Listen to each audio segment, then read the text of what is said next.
Yeah, I don't know. They go for the double and fail. That's very good. Their Ice Shard. Oh, I didn't know that. Wait, nobody told me that. Icy Wind was maybe better here, but I lose to a Mist or a Wide Guard, so I thought Moonblast was safer because I had Focus Sash intact. Yeah, even if they had Heavy Slam there, by the way, I still would have been okay because I have the Focus Sash. So I think this was actually a pretty solved end game, which isn't always easy to do on the fly, so I'm happy with that. This will definitely kill. Okay, cool. Yeah, the turn one didn't even go very well. Like, I think taking that much damage on Amoonguss was actually really bad. I'm shocked they made such an aggressive play turn one of just Ivy Cudgel into Incin.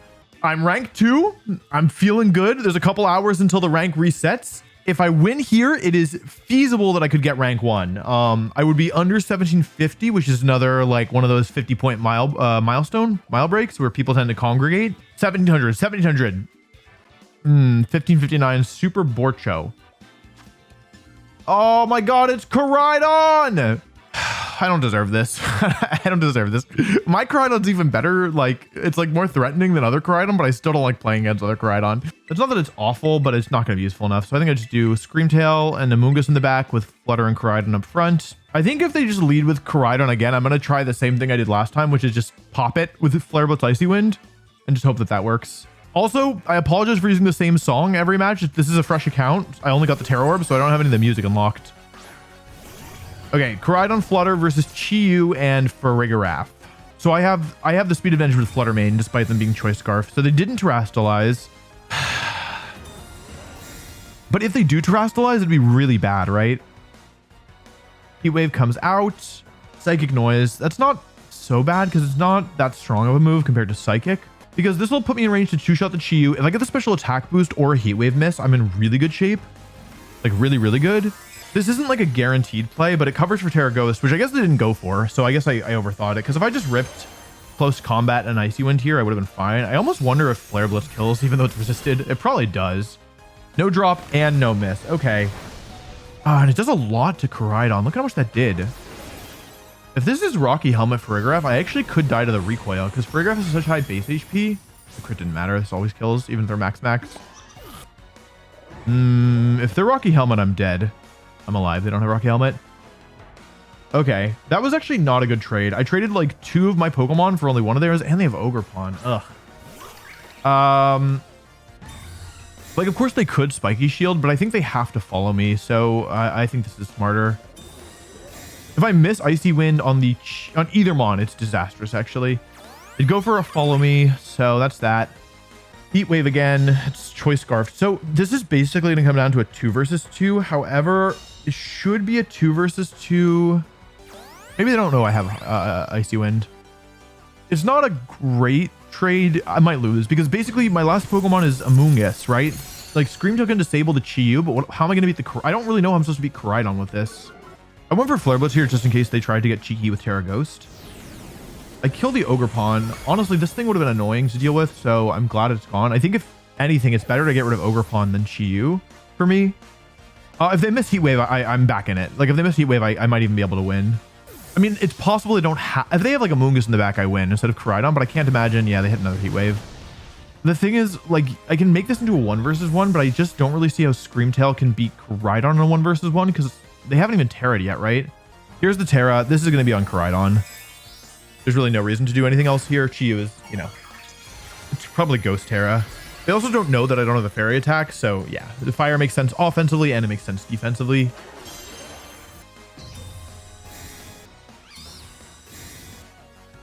I'm just trying to think, and like, I don't think I have enough resources to turn this one around. Like, the more I think about it, the more it seems that Screamtail... Basically, I can't force... Even if I got perfect Encore Disable off, I wouldn't be able to force Coridon to struggle more than twice. I think my win condition here is to disable Flare Blitz, bait them into using Flame Charge, and then try and win with Perish Song, maybe? I could go for Double Protect here, but I think there's a chance they go for Flame Charge here. I don't know. I feel like if I went for Double Protect, I'd fail it, so I'm just going to go for the Spore and hope that they make a mistake. Yeah. Well, this could be into Screamtail. If it's into Screamtail, I'm still alive, but yeah, no. That was the correct move. If I had Rocky Helmet, it would make it to that I might be able to turn this around, but like it's a 1 versus 2. It's kind of a 1 versus 1, right? It's kind of a 1 versus 1 because Chi-Yu's going to KO itself with Struggle. I think I said to disable Flare Blitz. I disable Flare Blitz. They Flame Charge. I Perish Song. I Encore. They die to disable. I might be able to win if they Flame Charge. Disable might win. I might be able to win with Disable. Oh, they went for Protect. They didn't know about Encore. Wait, hang on. Could I win this? Chiyu takes struggle damage. This is basically a 1 versus 1, right? So the Chiyu, it doesn't even do that much of struggle. I can Encore the Coridon into Protect, which will cause it to protect for forever. Okay, this turn Chiyu knocks itself out. There's Encore. Coridon's forced to protect again, and it fails. No, it could succeed, actually. Okay, it fails. Chiyu knocks itself out with struggle. Can I win on the timer? It's probably been like, how long has it been? This one only ended a couple turns ago. This is only turn like 7 or 8. Can I win on timer here? Because basically if the time were to run out right now, then I would win because I have more HP left. However, the thing about Encore is that once the opponent runs out of protects, then the Encore will end and I won't be able to Encore again. It won't force struggle. This turn doesn't matter because they always block it. I use disable on the final Encore turn as they fail protect. Then I Encore, which desynchronizes Encore and disable correctly, giving me 2 turns of struggle. They fail. This is good, although I would have another shot. If they'd protected, I would have just Encored again and tried again next time. So now it's 4 turns of disable, 0 turns of Encore. So now I use Encore, and that puts us at 4 turns of disable and 3 turns of Encore, but one of the Encore turns will count here. So I have 2 turns of Encore and 3 turns of disable left. Now it doesn't really matter, but I'll use disable to save PP. Yeah, I don't think I could win on timer, right? Yeah, 2 turns of Encore, 4 turns of disable. Oh, I got it wrong. Wait, 4? Or did I read that wrong? Do I have 4 or 3? I take struggle here. How much does this do? Struggle Coridon. Oh god, it takes a quarter of its health. I get 1 more of these. I think this should be 1 turn desynchronized, right? Oh, they forfeited. Wait, that wasn't over. That battle actually wasn't over. We'll take it. I'll take it. A win's a win, baby. That was criminal. That was literally criminal. I did not have any business winning that match, in my opinion. Come on. I could be rank 1 off of that. I probably didn't get that many points. Let's go. Okay, alrighty.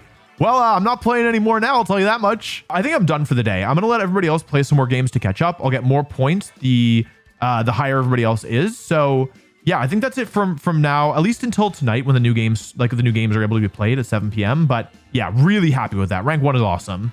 Okay, it's now a little after 9 p.m. The ladder reset the games reset at 7 p.m. So everybody is now available. Like everybody has all 45 games unlocked at this point. I decided not to play any more earlier because nobody was passing me. Now 2 people have passed me. So I'm back to rank 3, which is okay. Oh God. Okay. This team reminds me of a team that I know of. And if it's the team that I'm thinking of, it's Covert Cloak, Terra Ice, Kyogre. Normally versus this kind of team, what I can do is do Instant Amoonguss lead and fake out the Kyogre and Spore the Tornadus because I have Mentor, but I don't need to worry about Taunt, and then switch into Coridon and Spore the Kyogre or Sludge Bomb the Kyogre or whatever. But if it is the Covert Cloak Terra Ice version, then I won't be able to go for the fake out play, and they'll be able to like Water Spout Bleak Wind Storm me, and I'll be in big trouble. I'm probably misremembering, right? It's probably not Covert Cloak. It's not Covert Cloak. Trust. It's not Covert Cloak Kyogre. It's not Covert Cloak Kyogre. I'm manifesting. It's not Covert Cloak Kyogre. It's not.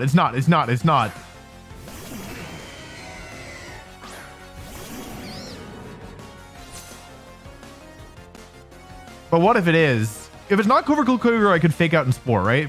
But what if it is? What if it's not? God, okay. Protect doesn't work, right? Because I can't protect Spore. I think I have to switch to Coridon in front of the flying move from stupid Tornadus. Oh God. Okay, I'm gonna play as if it's Covert Cloak. Kyogre protecting would be good. If it has protect, that means it's not Covert Cloak. They're not gonna Rain Dance. They're gonna flying move. Maybe they'll miss. They don't have any accurate flying moves. Miss. Oh, okay, missed. Okay. Both missed Amoonguss. Wait. Oh, I might be. Oh, maybe I live. Oh, Coridon. Okay, they crit my Amoonguss. Wow. Okay. Well, it's not a boosting item, obviously. I'll tell you that much. It's also not Scarf because it was slower than Tornadus. So it's not a boosting item. Close combat will KO this unless it's super physically bulky. They could have switched out to let me die to the life orb, but they don't know I have life orb, so this should KO. Oh, that's not good. Oh, that is not good. They need, like, I think I one-shot max HP Kyogre. I don't remember exactly, but they have to be very bulky for them to even have a chance to survive that. And they hit Blizzard in the sun, and it does infinite damage. It's Covert Cloak Terra Ice. I do remember this team. If that means that it can't protect, though, which is good. I think I just have to hope that this thing doesn't get the one-turn wake up and that Icy Wind does enough, because Icy Wind is not very strong against Kyogre. Okay, I get the 2-turn sleep. Okay. If I connect Icy Wind on both targets, I do, and it KOs Kyogre. It does. All right. Let's see. Okay, it's not Covert Cloak Torn. I'm pretty sure this is the team. Do I remember anything else? I think the Urshifu and the Chen Power weird. The Entei I don't remember, but I think it might be Assault Vest. Is that possible? So I think I have to switch to Instant. This gets me Regenerator, it gets me an Intimidate, it gets me Fake Out Pressure. And I still have Terra available, actually. That's the thing, because I never Terra'd Coridon. But do they also? They also have Terra available. But Terra Bug could be actually really clutch here, because it will mean that I'm not weak to fighting, and I also, yeah, like, don't become weak to Dark either. They are Terrestrializing, so this might be Stellar Chenpao, although they don't really need the damage boost. So I guess it's Water Ursh. Okay, that makes sense. Oh, God. Wait, is that good? Steel Terra. What is the item on this thing? Protect? Oh, so they made sure that Moonblast wouldn't take a KO. But that, to me, they're not Focus Sash on the Urshifu. I guess that makes sense because they have Chenpao, right? Yeah, because they have Chenpao. That makes sense. Okay, Surging Strikes comes out. It does 51 damage in the sun.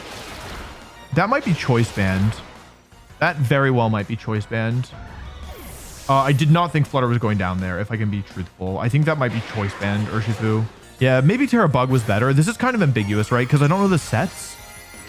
And I don't know the moves either. Okay, no protects. So the question is, will Icicle Crash flinch me? Ice Shard. Oh. Wait, what? What moves do they have? I get the flinch. I get the Spore. Wait, what moves do they have? Do they not have the better ice move? Or maybe they...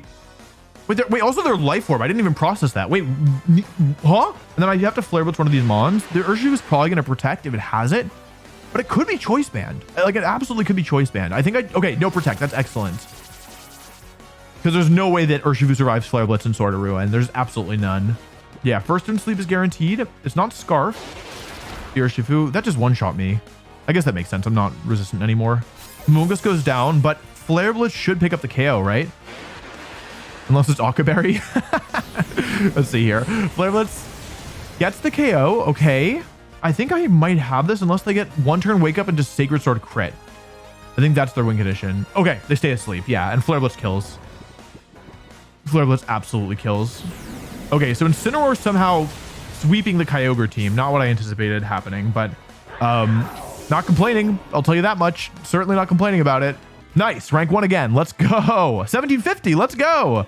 Okay, hello. I went to bed last night, even though I'd only played 8 of my games, and out of like 30, and now I'm ranked 12, which is actually pretty good, all things considered. I very easily could have been like 20 plus. So the fact that only 11 people passed me overnight, I would consider to be a big success, especially because there aren't that many people who probably still have a ton of games left. Many of the Japanese players probably will have played most of their remaining games already, just based on the way the time zones work. I know this team, by the way. And so being 12th at this place, at this position with half of my games still left is overall really good. This is an Ice Rider team. This is the Ice Rider team that recently won the San Antonio Regionals. Because this is a best of 1 tournament, it's totally possible that they've changed things. The original team featured like super physically defensive Ogerpon Fire, Covert Cloak Amoonguss, Terra Fairy, Calyrex Ice, Mystic Water, Taunt Urshifu with no Aqua Jet. These things are all possible to have kept the same. This might just be the same version. However, it's also possible that they've made changes. That being said, I've theoried this matchup. I haven't actually tested it, but I don't think it should be bad. I think it should be better for me in best of 3. Basically, the thing about Landorus Calyrex Ice lead, which isn't even necessarily... Okay, well, that's what happened. This is the hardest lead for Gothitelle and Screamtail to weather. But the thing is that if I KO these 2 Pokemon, then Coridon kind of eats everything else. Yeah, I'm just trying to think if there's anything better here, but like, I mean, I need to get Parasong off, and I really don't like Life Orb Breath Power should does a lot to Gothitelle. Landorus is a strong Pokemon, and Gothitelle, it does have good natural special bulk, but mine is really much more physically defensive. It's the most physically defensive Gothitelle I've ever used, actually. Primarily because of the Ice Rider matchup, because this is like, yeah, the matchup where it always comes. So, yeah. Here's Terra Water. Let's see if they Terra. We wouldn't expect it since I'm not threatening anything offensively, but if it was Ghost Terra Landorus, then that would be one thing. Parasong activates, so I have to last for 3 more turns here. Landorus flinches. Glacial Lance. Okay, that's fine. That's what I expected. It will do a lot to Scream Tail, but as you can see, I'm trained to have it not two-shot. Because if they, I don't think they're going to use either High Horsepower or Sludge Bomb here. That's the prediction that I'm making with this. Because if they use Trick Room, and if they use Trick Room, it got a bad, but at least then I'll get a switch out. I could always, I'm not even sure that High Horsepower Earth Power KOs. I might be kind of spooked. So Sandsear Storm comes out. And as long as I didn't High Horsepower Scream Tail, I'm fine. Okay, the Glacial Lance. So this was a good play for me, I think. The goal is often not to win with Perish. It's actually just to put yourself in as good a 3 versus 2 position as possible. And that's a really, really good 3 versus 2 position. That's really good. Yeah, they didn't know about Encore. I go for the double and fail. It actually ends up not mattering. I only went for the double there because these Pokemon are guaranteed to faint to Perish minus, you know, Earth Power critical hit into Gothitelle, which maybe wouldn't KO. I don't have anything else to do. I don't have Taunt. Taunt's not going to do anything. Psychic's not going to do anything. So I may as well go for the double there. It doesn't work, but it doesn't actually matter. I don't end up taking any damage. I think it's like Scream Tail's 45 HP left. And if I were to switch Scream Tail out, I'd be risking losing Incineroar. And I think Incineroar is actually a lot more valuable here because against both Roaring Moon and Ogerpon and Amoonguss and Urshifu, all these Pokemon, Incineroar has some use versus in the sun. So yeah, sacrificing Scream Tail to ensure that I only take 1 struggle. Okay, let's see if I lose my 50-50 struggle. We want struggle to hit, we want to hit Scream Tail here. Please, please, please, please, please. It actually probably doesn't matter. Oh, okay, I won one. Nice. Struggle doesn't have perfect targeting, as it turns out. It also does so much damage. Like in my head, struggle does no damage, like 0. It does like, you know, 1 damage. And then they take a ton of recoil. But on a strong physical attacker, you actually have to like manage the damage that it does. It's kind of dumb. So I get my Intimidate down. Yeah, look, I mean, I still have all the health left on all my Pokemon, except for Scream Tail. So this is just great. It's Amoonguss, okay? I mean, Amoonguss is not good here, I'll tell you that much. So they do have Terra still available. Who's that? Ogerpon, all right. Here's the Terra. I would expect this to be Fire, but it could be Amoonguss. It is Amoonguss. I don't know the Terra type on this. It is Fairy. Yeah, I like this play a lot for me. I like this play a lot for me. Good job, me. Okay, Protect from Coridon. Let's see what Ogerpon goes for. Worst case is obviously a double into the Incineroar. But yeah, that's the best case where I bait out the Protect. Go for Flare Blitz. God, that does a lot. So this is originally Covert Cloak. This one's Rocky Helmet. Okay, so there are some changes. That's like what you got when you're playing a team like this. You got to keep that in mind. I also took a ton of recoil.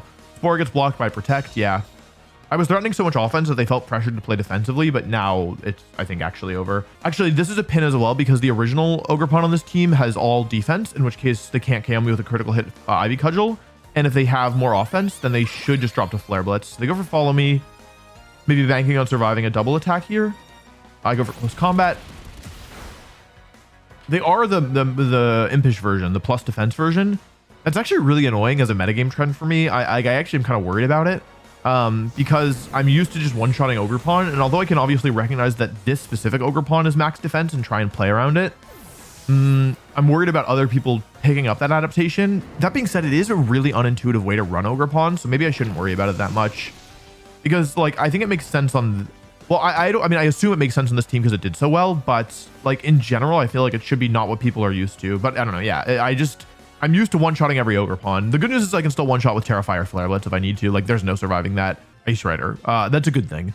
4 of the same Pokemon as the last one, but because like it's gonna function very differently because instead of Roaring Moon and Ogerpon, it has Raging Bolt and Incineroar, so that's just gonna change it to cause it to play a very different way. I mean, versus Ice Rider, I really tend to just do the same thing, right? Which is always Scream Tail, Gothitelle, Instant Coridon. Anyway, the good news is that Amoonguss isn't very good into me unless it's Mental Herb, which nobody else seems to be running. It seems like it's literally only me.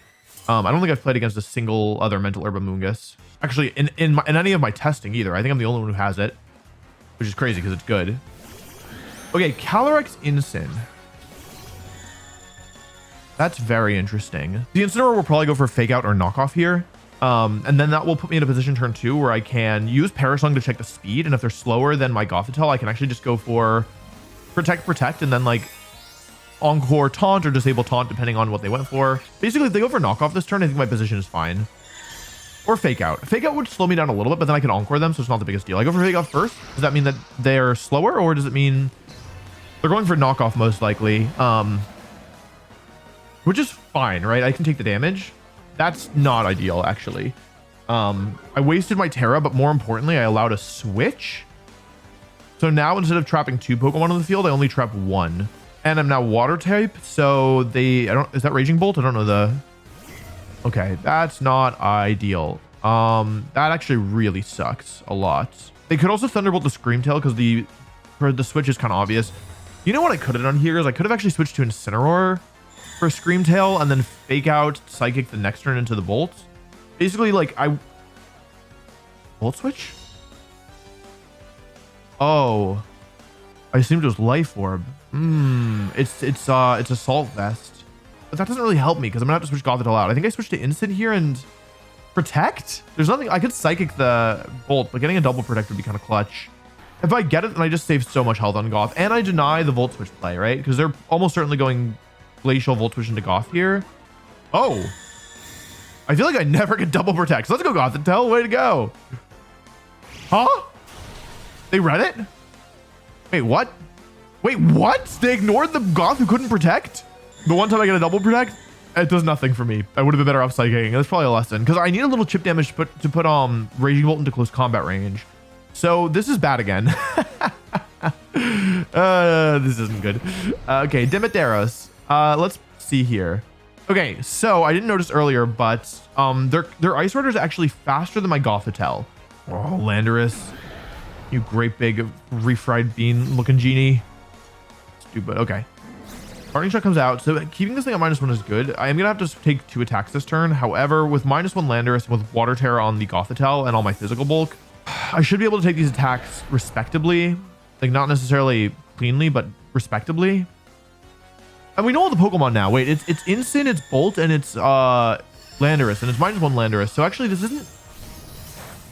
Sandsphere Dodge would be clutch. Oh, a double Sandsphere Dodge would be clutch. That's alright, don't be greedy. Who's that? Screamtail? No, Gothitelle? I don't know my damage numbers well enough. You used to have to be able to like infer stuff. It used to be really important that you knew the damage rolls so that you could tell from like an attack like that if it was like Scarf or if it was Life Orb. But now in like official tournaments, you get the info in advance, so you don't have to worry so much about it. Does Landorus not look like its tail is made of refried beans? Am I wrong? Fake Out. I lose to crit, but I'm not gonna get a crit. I also win to Sandsphere Miss. Parasong. Wah wah wah wah. I get to push in a Parasong. Sandsphere Storm. I did a lot of damage, but it didn't do that much to Screamtail. It was the one that matters here, right? If I got crit, I was Omega dead. I'll protect both. This is the last turn of Trick Room, so I need to pay attention to what move the Raging Bolt uses here, because I need to know what move I can disable or Encore. This team, you have to pay a lot of attention with at all times. It is a Volt Switch. Like if you get sloppy at all, and you miss a turn, a speed interaction, what move is on cooldown, what move isn't on cooldown, like it requires so much management. It's a good thing in tournament I'll have my notebook, though sometimes having notes doesn't even like fix the problem. Because like if you're just like not looking when it happens, then you're just, yeah, some stuff just goes so fast, like perish counters.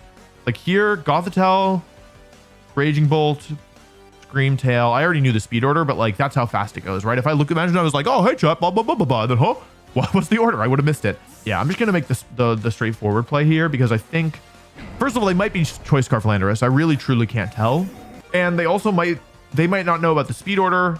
Okay, they hit both. As long as I don't get crit here. Okay, yeah. So that Parting Shot from earlier ends up being like the most impactful thing here. It allows Screamtail to live Glacial Lance +2. Was it 2 Sandsphere or 3? Probably 2, right? Electro Web. Good places they call out that I'm gonna disable them. However, losing Screamtail is part of the plan. I wasn't ever intending to save it here. Yeah, they're thinking about it, but because I've disabled Volt Switch, there's not really that much they can do. I really wish I knew if this Landorus was Scarf. Like, I'm never gonna find out now, you know? I don't think I guess I could run the damage numbers after the set because I'm recording, but even then it could be ambiguous. It's probably not ambiguous. I don't know. They did it every turn, and if they are not Scarf, then they're timid nature, like they're speed boosting nature. So, but I want to know. I want to know for sure. I want to know now. I want to know. 2 versus 1, but the 1 is Incineroar, and I have Coridon on my side. It's not. Is there a way where I could lose it Like, okay, what if it's Incineroar faster than Gothitelle, and it's Terapagos, and it has Will-O-Wisp, and it's Rocky Helmet. So the turn would be like, I close combat taunt. They Ghost Terra. They're faster. They burn me. Okay, yeah. I mean, I knew it was probably Ghost Terra, but I still thought it was worth it to force it because the way that I could lose this easier is like over predicting, right? It is a Ghost Terra, so I always close combat. However, as long as Gothitell's faster, which there's a decent chance, I feel like I'm faster than a decent amount of Incin. Okay, they would need like to be faster and to have Will-O-Wisp. They're faster and they have Will-O-Wisp, but it's probably. Oh, they missed. Okay, it's fine. It's fine. It's fine. It's fine. It's fine. It's fine. Those combat one shots, so Flare Blitz should do a quarter at Burn, so it should do half here. Yeah. So like, yeah. I mean, it is Rocky Helmet. So it was. If there was an Incineroar that was going to do it. Wait, do I lose half my health to this? But that's. Yeah. Well. It's fine. It's fine. It worked out. I don't think I was losing this, honestly, but it would have been closer if they hit the Will-O-Wisp. It would have made me scared. Good job, Coridon. Yeah, I think I was just doing too much damage. Fun fact, if you lose your... If Rocky Helmet... If Coridon was my last Pokemon and Rocky Helmet would have taken the KO, the Rocky Helmet Pokemon would have won. Also, I lost all my health. I don't have Life Orb anymore. I haven't run. I still have my health left. Okay, cool. Another win. So I was rank 4. Okay, I took a little break. I'm still rank 3, and I'm going to jump in and ideally just play one more. Okay, 1700. That's one of the highest ranked opponents we fought. Terapagos, Whimsicott, Fluttermane, Urshifu question mark, Incineroar, and Landorus Incarnate. I have this Forbidden Tech, which is leaving Coridon behind in favor of Amoonguss in specific matchups against Terapagos teams. This is really useful in a position where like they have a taunt Pokemon. I feel like this could be taunt Flutter, could also be taunt Whimsicott in theory, though they almost never run taunt, but like, yeah, I don't know. Maybe I'm freaking myself out. I'm just worried that if they have taunt on a Pokemon, then my Screamtail plan doesn't work. This is worse versus Urshifu by a lot, but because I have Coridon, they probably won't lead with Urshifu. And I do still have Amoonguss as well, who's really good into it. And Gothitelle can Terra Water in this matchup because I don't have a better Terra most of the time. I'm going to make it work as best I can. But I think maybe leaving Coridon was a mistake here, like immediately. Flutter Incin, yeah, because the thing is, if I can break through the Flutter, then I could have led with Coridon here. Like I could have led Coridon Incin and just like rip Terra Fire Flare Blitz and just basically put them in a position where they have to give me Fluttermane in exchange for, I guess, Thunder Wave or Taunt. Speed Booster, presumably. Let's pay attention. It is Speed Booster. So, I mean, okay, I think that this is like only as a last resort against, I think I need Open Team Sheet viewing this. And Moonblast is going to do, there's a lot. Special attack drop doesn't matter, but my Incineroar is so physically bulky. If he taunts on the Incin, interestingly enough, thank goodness for Mental Herb. Otherwise, this would be a bad turn. I guess if I didn't have Mental Herb, I wouldn't have made this play. I would have gone for like Flare Blitz, Sludge Bomb probably. We get the special attack drop on the Fluttermane. This drop is good because I want to force the Fluttermane out so I can number 1 Parasong, but number 2 get rid of the booster energy. I don't have a good option here. If I had Coridon, I'd be lit, but I don't have Coridon. I guess I can Gothitelle Fake Out Spore, but then what? Then I have nothing, right? Then I've got Sludge Bomb pressure. Yippee. So I guess I go Screamtail and Disable Spore. The thing is, normally if an Incineroar is taunt, it isn't running Safety Goggles. They'll typically run Rocky Helmet instead. So I get the Spore on Fluttermane. Sleep on the Fluttermane. That's guaranteed. Here's Disable. The thing is as well though, once I switch Screamtail out, I won't get Booster again. So that could be a problem if one of the attackers is Scarf, or against Whimsicott, it could matter. They went for knockoff. Interesting. I guess they just wanted the chip. I don't really understand that. But anyway, I'm not complaining. It isn't Goggles. My assumption was correct. So I need to Parasong over the course of 3 separate songs, right? Like I need 1 for the Incin. I need 1 for the 2 Pokemon that are like 1 for the Incin. Thunder Wave, 1 turn Wake Up. That is extremely unlucky. The odds of this happening, if I won't get paralyzed. I won't get paralyzed. Trust. That's really bad. That's really, really bad. I guess Fake Out. It's probably a waste though. I don't really want to let Gothitelle get paralyzed. Okay, they are Rocky Helmet, so I guess I figured that one out. Moonblast and Screamtail. Maybe I should have like taunted here. Parasong comes out. The problem is Fluttermane's not trapped. Incineroar could also get out with Parting Shot. The issue that the song is 1 turn desynced is causing me huge issues. Not desynced, but just delayed. Like I needed to get the song off 1 turn earlier. Oh, and they lower the speed. Oh god. Screamtail being paralyzed is so bad for me here. This sucks. Okay. Yeah, like, shoot. Okay, I got the 3-turn sleep, so that's something at least. As long as I don't get full parried. Okay, I get the encore off. This thing can't parting shot now, which is good. But if they Ghost Terra, then they can't terrestrialize Terapagos. They do switch out Flutter now. I don't know who that is. It's Terapagos. Letting Screamtail get parried has just really hurt me. Terra to water. And Gothitell's probably going to lose his leftovers this turn. They would get the guaranteed wake up. Oh, into Amoonguss. Okay. That's, I mean, this isn't going well, but that is a best case scenario. Give me the special defense drop. Please. I've been so good.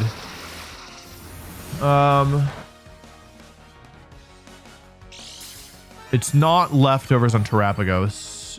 The stupid para.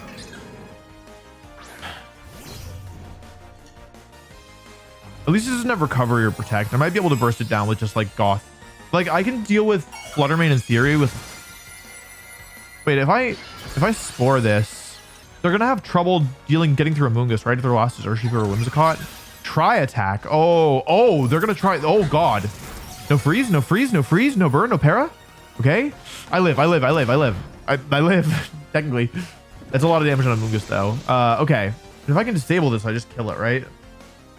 And I can also trap it with Parasong. At least Gothitell is still very healthy. Also, Amoonguss is, this special Volk I put in Amoonguss is just really coming in clutch. Okay, well, there's good news and bad news. The bad news is that I don't get the Parasong off on the Terapagos, but the good news is that, okay, there's a couple good news pieces. The first is that their last Pokemon is Whimsicott. The second is that Terapagos is 0 turns of sleep, so when it comes back in, it will be guaranteed to sleep for a turn, which is good. That was a good play from them, though. Moonblast comes out. 70 damage, 69 damage, I think. Parasong goes up, but I'm only trapping Whimsicott here. That was a smart switch. That was a really smart switch because if they gave me one more turn, then it would have been, I could have punished the Terapagos, which is even harder. Then again, that was kind of calling that I wasn't gonna. Oh, I guess they could have encored me. Never mind. Yeah, that was a good switch. Like I would have needed to pay, if I had Parasonged again, I would have been in really good shape. Also, they have faked here, so probably Covert Cloak, probably no protect. This is about a quarter. If I got special defense drop, I'm chilling. Moonblast into 58. Unfortunate. It might not change anything, but it might change a roll. Like it might actually matter. I'm not doing that much with these moves. I'm doing like a quarter, if that. I'm doing a quarter. Okay, I'm doing a quarter. That would have done. I probably would have put them. You know, honestly, no, never mind. I think I can do it from here. Like I have all my Pokemon left, but they've all taken damage, and the Terapagos could wake up, and I still have to deal with Fluttermane. But Amoonguss is really good here. If I can just get around this Terapagos, then Amoonguss is so hard for Fluttermane to break. Okay, if they wake up here, I'll probably lose both. Depends on who Moonblast targets. Okay, Instant will survive. Yeah, Instant will survive, but they stay asleep, which is good. I have 59 health left on Screamtail. So what I can do here is I can fake out Perish Song, and they need to go for Moonblast to stop it. Then I win. And if I go down, then I go into Gothitell and I go fake out Flare Blitz, and I win that way because then I have 3 versus 2 or even 2 versus 1. Or sorry, I have 3 versus 1 or 2 versus 1. Okay, I do it out of the Moonblast, but that's fine. I guess I could have switched to like Gothitell there, but if they'd Moonblasted instant, I would have been risking a loss, right? So I think I feel good about that play, even though it didn't work, because now I get to go into Gothitell. I have Fake Out plus Flare Blitz, and Flare Blitz is stronger than Psychic, and this thing has low HP anyway. This isn't guaranteed. Like there are a couple things they can do to get around it, but it's very in my favor. They need like Moonblast crit, which might not even get it, or they need to, yeah, Moonblast crit wouldn't get it. I think their only out is Thunderwave into Connection into full para on Instant. I think anything else and I win the game. The Fake Out comes out. It's definitely a Flare Blitz range. That might be in Psychic range, actually. And they Thunder Wave my Instant, but it's fine. Am I going to lose to Thunder Wave? 1 turn sleep into Thunder Wave into full para. Into Thunder Wave into full...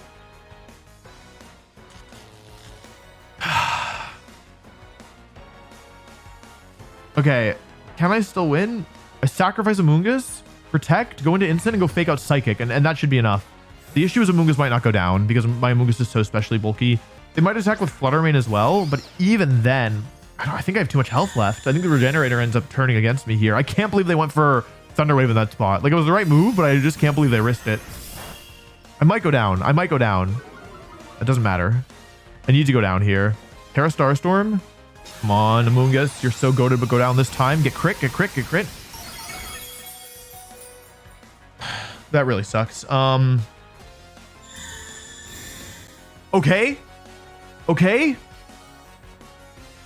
Gothitelle, I don't know what is up. I feel like I never get double protects, but this Gothitelle is built different. My odds of winning are slightly lower than they were before, but are still heavily in my favor because I go into instant, I go fake out plus psychic, and that should get the KO. So I lose to full para again on instant. And if I just don't get unlucky this turn, I can win on timer. Actually. Well,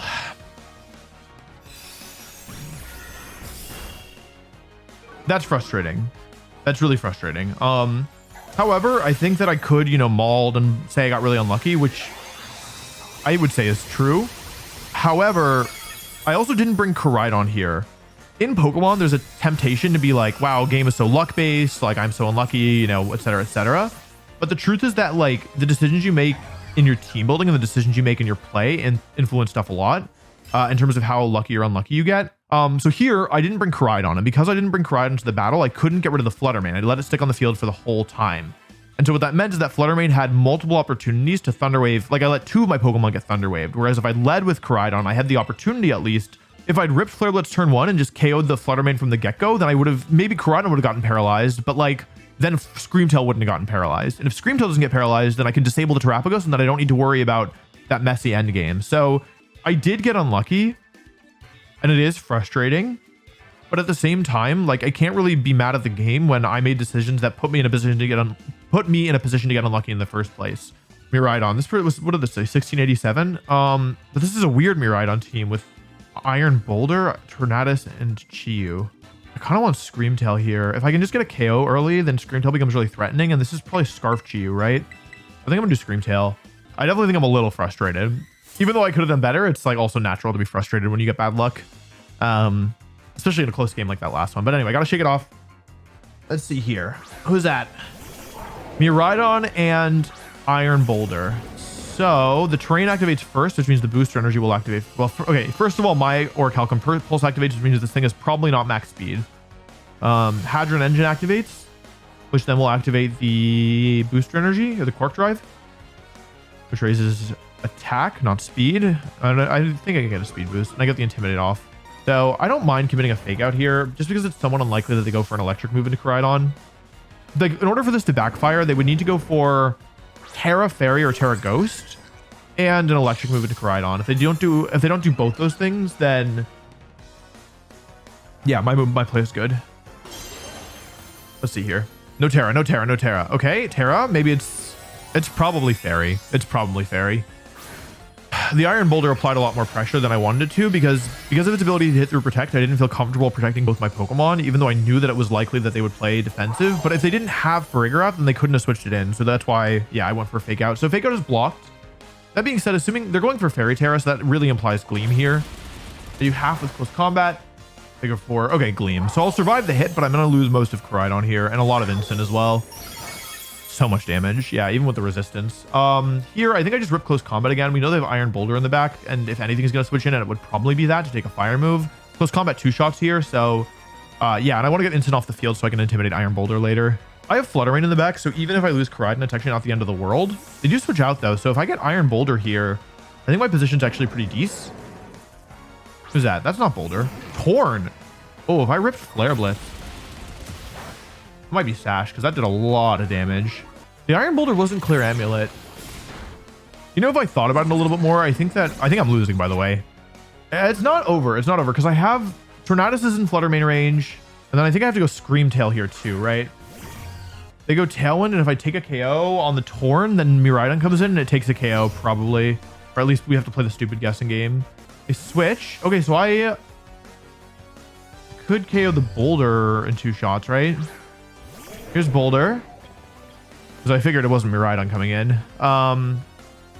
This is going to be in Tailwind, but that's okay. Rain Dance, actually. Okay. If I KO'd the Torn, I think I would have won the game, which kind of... if I KO'd the Torn, though, then they go Frigger off Boulder, right? So I actually think that wasn't... I think this position is just not good. I needed a little bit more damage for my restricted. Like, I needed to take a KO to limit the switching potential. Because, like, Scream Tail's really good in an endgame, but when the opponent has all 4 Pokemon left and they can switch, it's, like, one of the worst Pokemon. Like, here, what am I supposed to do with it? There's nothing I can do. And that's Assault Fist Iron Boulder. Stupid Frigoraph. Encore fails.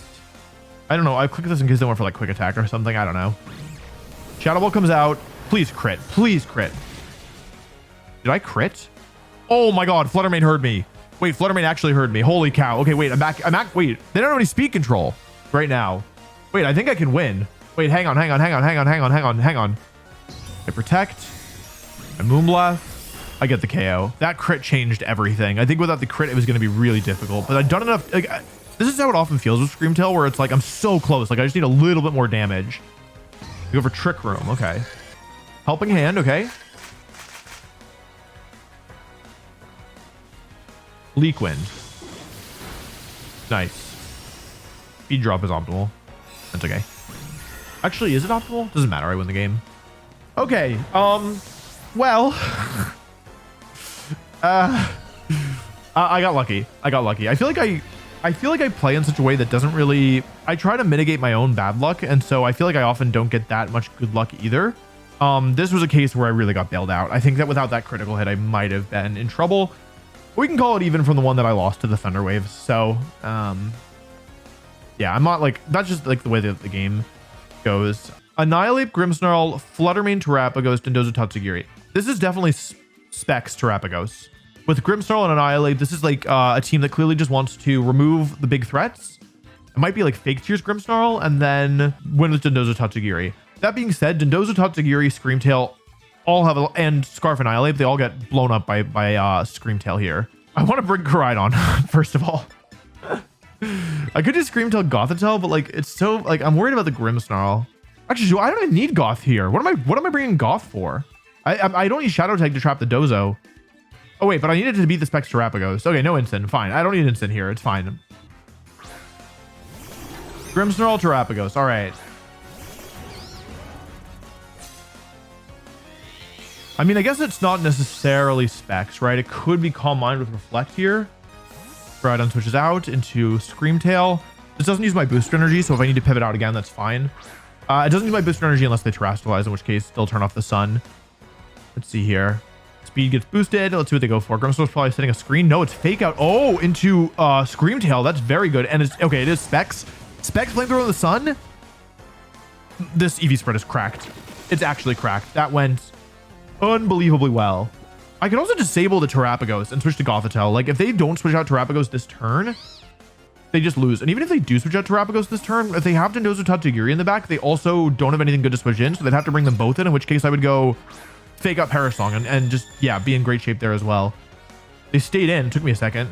This is definitely Specs. It should not be doing that much with Flamethrower otherwise. Specs disabled, so now this thing is trapped on the field, locked into Flamethrower, can't switch out, and it's gonna KO itself with Struggle. So I can Encore and here. They would need to be Covert Cloak to get around this, or they need to be Terra Ghost, which they didn't want to go for. Obviously, they do get the 1-turn Wake Up, so if they're Covert Cloak, they're not. Okay, cool. Yeah, letting them switch moves would have been annoying, and now they have 2 Pokemon on the field, and their only damaging move is Struggle. I could go for Parasong here, but actually, I don't think I want to. I don't want to disable Grimmsnarl because I want to play 1 versus 2 basically. This allows me to play 1 versus 2. Okay, alrighty. They forfeit. That's not bad. I'm happy with that. It's a quick match. So, okay, I'm here. I took a little break. I'm still ranked 2, 1786. I suspect that the rank 1 person is close by, but I don't know if they're 1 or 2 wins away. Or somewhere in between, maybe even 3, but unlikely in my opinion, given that I'm already ranked 2. High-ranked Japanese opponent, 1715 ranking. Okay. This is a standard Calyrex Shadow team. However, even though it's standard, there's a lot of variance in terms of the individual sets that can be run. I do have a game plan for this type of team. I have 2 defensive Terras that can work and an offensive Terra that can work as well, depending on my positioning. I have Terra Normal Fluttermane and I have Terra Dark Amoonguss. In this matchup, I prefer Terra Normal Fluttermane. This isn't an easy matchup, but it is one that I spent a lot of time working on. My friend Montana actually helped me a lot with this specific matchup. Or I guess not. We didn't play one with Clefairy, but what did he have? Ogerpon, which I think is harder for me. Because Ogerpon can do damage, whereas Clefairy's kind of just a Moongus food. Of course, like I have a lot of games still left. This is game 29. I'm currently 26-2, which is really good. No, 25-3. Never mind. Which is still good. Raging Bolt and Incineroar. So this actually isn't what I was expecting. Typically, I feel like these teams like to lead with Shadow Rider. We have to check for booster energy. No booster energy. So it's either Life Orb or Assault Vest, most likely. There's no guarantee they brought Rillaboom, who's their only other Spore immunity. So if they protect Raging Bolt this turn, I can pretty safely Spore into the Raging Bolt slot. Because if they have Shadow Rider in the back. So if they have either Clefairy or Urshifu, both of whom seem like better brings, they do protect Bolt. That's good. I have a relatively safe Spore in this slot. And actually, if they have both Rillaboom and Incineroar, Coridon looks really good. Coridon actually one-shots every mon on the team, assuming I get a little damage on the Bolt. Like one Icy Wind or one Sludge Bomb's worth. I don't think I want to lose Fluttermane's Focus Sash. The more I think about it, the more I feel like it's really important to beat Shadow Rider. Like, that's my insurance plan. And they Terra. So, that's huge. This is going to be Bolt. It's going to be Electric or Fairy here. I think Fairy's better for me. It's Fairy. That's really, really good. Draco, ooh, unless they double a Moongus. I didn't really consider this. But they probably don't have Flare Blitz. If they don't have Flare Blitz, there's no way I'm going down. Yeah, into Incin. They don't even have a Goggles Mon, so that literally cost me nothing. I don't care about my item at all in this matchup. And I get the Spore into Raging Bolt here. So this is really good. The Bolt's now -2. It's got 0 turns of sleep on it. And it's Fairy type, which means I can Sludge Bomb it. So the biggest thing here, honestly, even apart from all this, is that now the Shadow Rider in the back is weak to Shadow Ball. I can one-shot it with Shadow Ball. So preserving my Fluttermane here, who otherwise would have lost its Focus Sash, is actually really important because now, even if the sun isn't up, Fluttermane can still be used to stop Shadow Rider. Yeah, I feel like it wants to switch here. And if I can Parting Shot down the Shadow Rider as it comes in, they might not feel like they can switch it out, actually, because I could Knock Off, right? And if they have Urshifu in the back or Shadow Rider, Knock Off actually does a lot there. Did like 50 something, I think. Parting Shot. So this is a little bit below half of what it just did. Like, this is a 2/3 times 2/3, right? I didn't see how much it did. Anyway, I'll go into Coridon here and I'll get a Sludge Bomb off, because what this allows me to do is... Wait, what boost do I give them? Defense from -2. Okay. Okay. So this is a little bit tricky. I get the Sludge Bomb off. How much does it do? Unlimited damage. Terra, Fire, Flame Charge into the Bolt. I do use my Terra. I think I need to Terra here because of the defense boost. Otherwise, I don't think I'll kill. And I'm going to Spore the Incin here, because if they go for Parting... They didn't switch. But if they Parting Shot, I get the Spore and the switch in. Basically, this is a trap, because if they want to stay in with Incineroar, what that would mean is that they...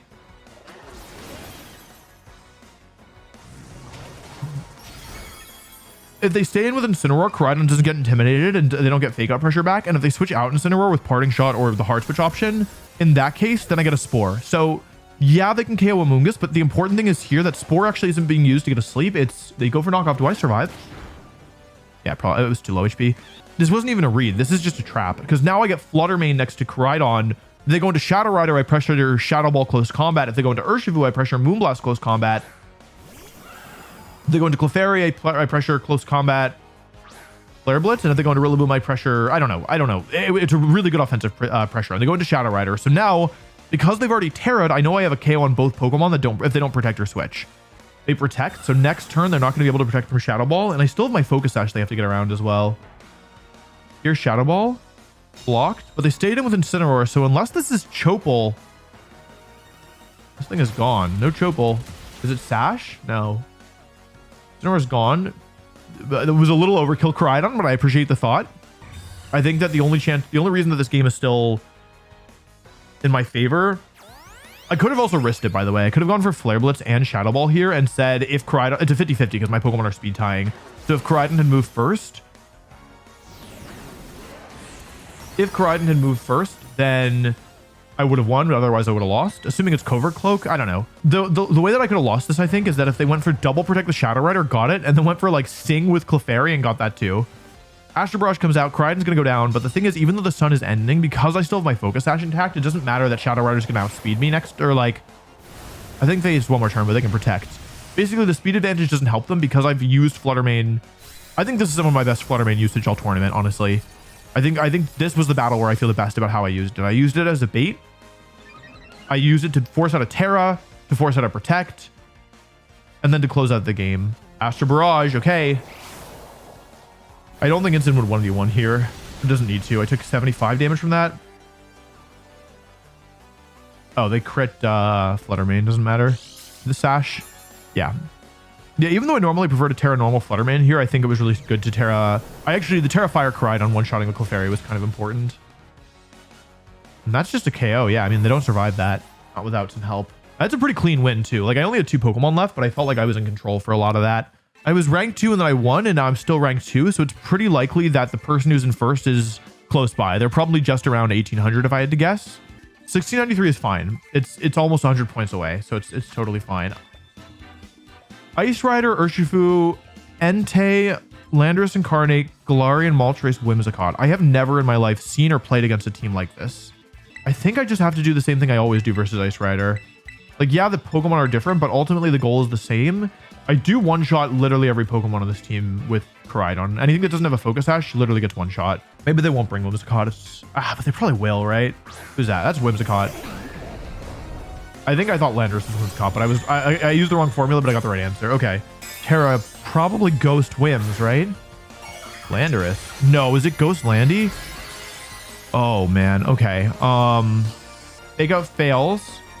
What are they going for? Ideally Tailwind, I think. All right, so I get the Encore off at least. Is it Sludge Bomb? Taunt?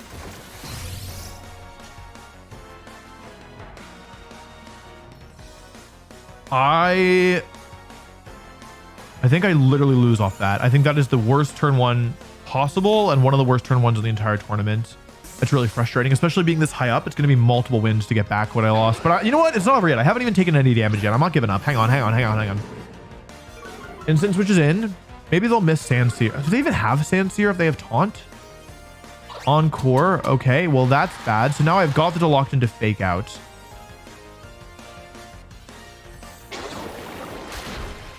I can use that. Okay. So, not a good start, but I'm in it because I have Terabug and Incineroar. So I think at this point, I'm so far behind, I have to take risks. If this is Covert Cloak Whimsicott, I can get around the Tailwind. I can one-shot with Flare Blitz, get around the Tailwind, and then try and win with Coridon. I did just use my Terra, though, which is not ideal. Moonblast does a lot. It's a special attack drop. If they Sludge Bomb, I'm dead. But the Earth Power, I should survive. Okay, Terabug is kind of popping off here. And if they're Covert Cloak, which I feel like Ghost Terra implies, maybe I'll burn. Burn.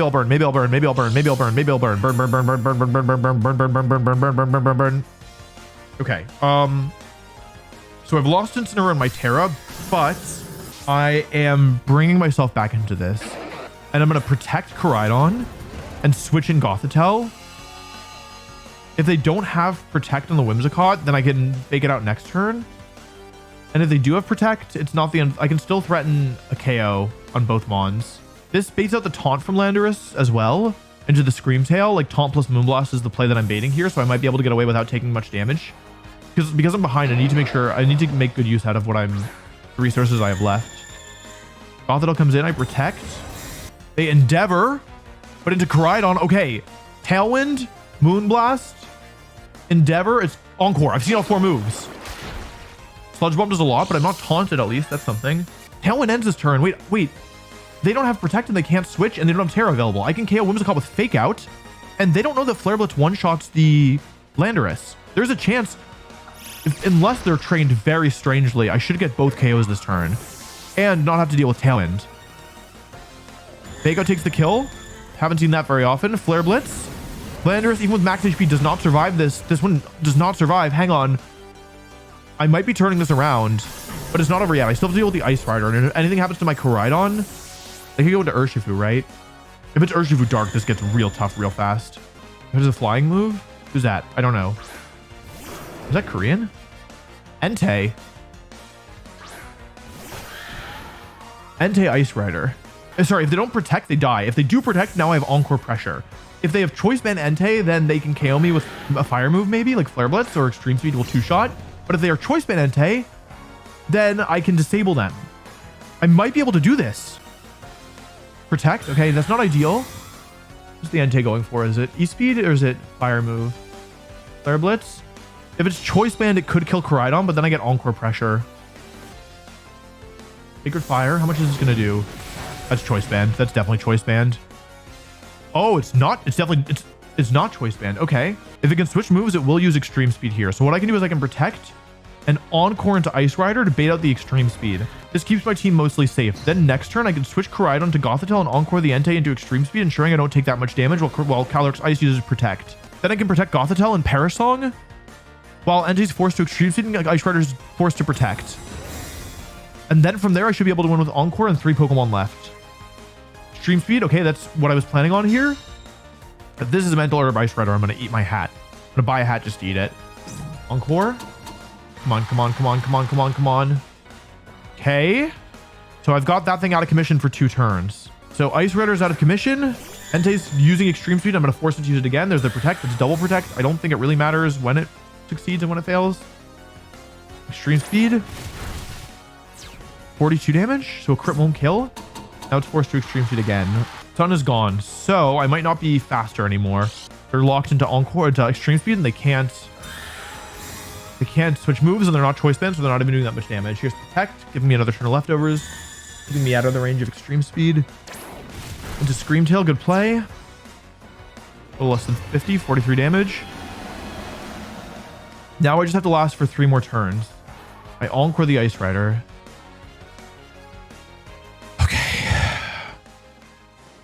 I can't believe that I cannot believe I turned that around after that turn 1. That's one of the most impressive comebacks I've had in this entire tournament, and there have been a couple. That might be the most impressive one. That is a ridiculous turnaround. Yeah, Terapagos saved me there. Okay, am I rank 1? Please? Yes. Okay. Hello. It's been a couple hours, and I am still rank 1. I don't think I should play until somebody passes me because I might end up losing when I otherwise would have been high enough. It's very stressful. I've been just waiting, like checking every 30 minutes. And, as we get later and later, like closer to the deadline, I keep checking even more frequently. So far, there's still like 2 hours left, I think. Yeah, I guess we'll see. I mean, the last hour is going to be tough, but I'm just trying to keep a cool head and be ready to play in case somebody does end up passing me. So still rank 1, but I'm not out of the woods yet.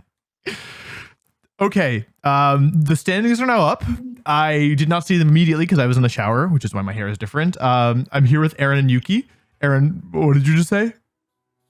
I'm Aaron Trailer, not Aaron Zhang. Yeah, thanks for clarifying. Oh, what did I just say? Yeah, that's what I was asking. Yeah. I said this is like a college acceptance letter. Like we're all crowding around the TV screen of the computer to see if you got into Harvard. I hope you got into Harvard. Bro, I did not get into Harvard. I'll tell you the truth. This is it. We finished the tournament at rank 1, but it's possible that we were passed. So, okay, the results for the official competition, please. Let's go! Yeah! Oh, that feels good. Yippee! That feels good. Oh, I was honestly really nervous. Thank you. You basically need 1 whole day less than other people, which is crazy. Yeah, that's true. I didn't even use any of my Sunday games, technically. Your first tournament win ever. How do you feel? I hope I win another one soon.